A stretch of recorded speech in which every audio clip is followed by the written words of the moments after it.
Bonjour, je suis ravie de vous revoir aujourd'hui. Je m'appelle Marie-Stéphanie Delaval. Je vais vous parler aujourd'hui de respiration. La respiration abdominale, la respiration consciente, vous pouvez la coupler avec de la cohérence cardiaque, recommandée même par les cardiologues, par la Société de cardiologie, par l'OMS, pour lutter contre les maladies de cœur. Parce qu'aujourd'hui, il faut savoir que la maladie de cœur est la première cause de décès mondial, tout niveau socio-économique confondu.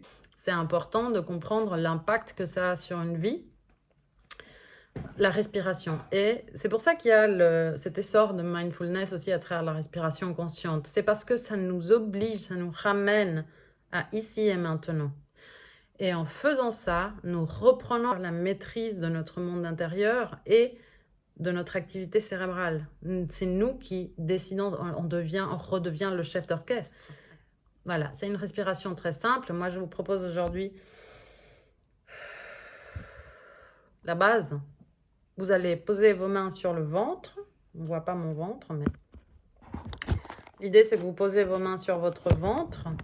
Bon, je vais laisser comme ça parce que sinon, il y a tout qui va tomber. Et puis, vous allez inspirer par le nez en gonflant le ventre et expirer en dégonflant le ventre.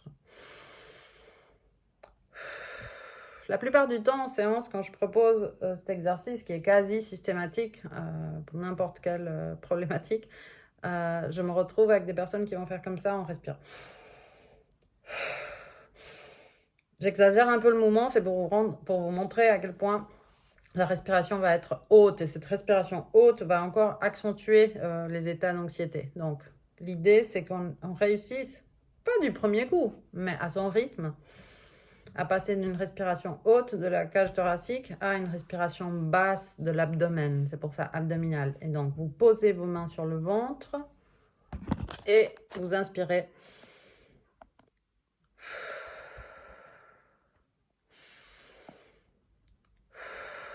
Et vous soufflez par la bouche. Et vous voyez un peu le mouvement de monter et descendre de mes mains. Ça, c'est la première étape. Et c'est pas à faire seulement avant de s'endormir, c'est à faire à plusieurs moments de la journée pour prévenir, pour préparer le moment de la nuit, pour que vous ayez pris l'habitude et que votre corps reconnaisse que c'est un moment de détente. C'est un ancrage, tout simplement, ça deviendra un ancrage. La deuxième respiration que je vous invite à intégrer dans votre vie dans les moments difficiles ou quand vous avez vraiment besoin de détente rapidement, ça peut aussi être pas que au stress, dû à des émotions fortes, pour vous détendre. La détente va amener un apaisement des émotions. Donc, c'est très simple. Vous allez inspirer en 2 fois, comme ça, et expirer par la bouche. Le plus lentement et longuement possible. Alors, encore une fois, il n'y a pas un rythme parfait, c'est le vôtre. Trouvez votre propre rythme et offrez-vous un moment où vous allez faire ça pendant plusieurs minutes. Ce n'est pas juste 3 respirations. Vous pouvez le faire en marchant, vous pouvez le faire en faisant une activité physique. D'ailleurs, quand on court, souvent on a une respiration aussi rythmée comme ça. Vous pouvez le faire au travail, vous pouvez le faire en conduisant, avant de dormir, en cuisinant, voilà. Donc, il y a plein de moments où vous pouvez devenir conscient et devenir acteur de votre état interne, devenir responsable, comme si vous devenez responsable des lieux. Et donc, c'est votre rôle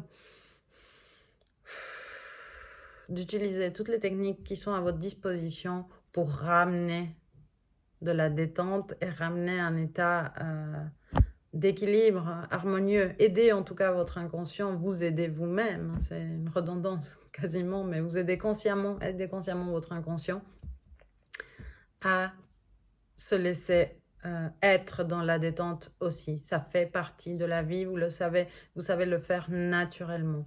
C'est la clé pour calmer son corps, calmer son esprit. Donc, je vous invite à l'utiliser. Pourquoi pas à me faire part de vos expériences.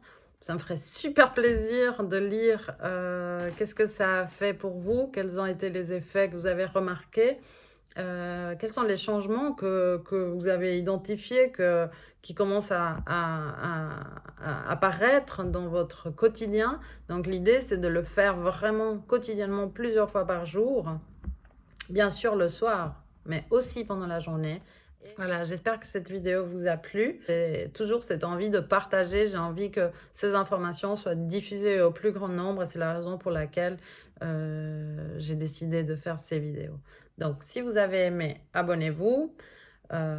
Si vous avez envie de partager, écrivez des commentaires. Et puis, moi, je vous dis à très bientôt. Je vous embrasse très fort. Je vous demande de prendre soin de vous, de vous dire des bonnes choses. Devenez votre propre coach. Bye.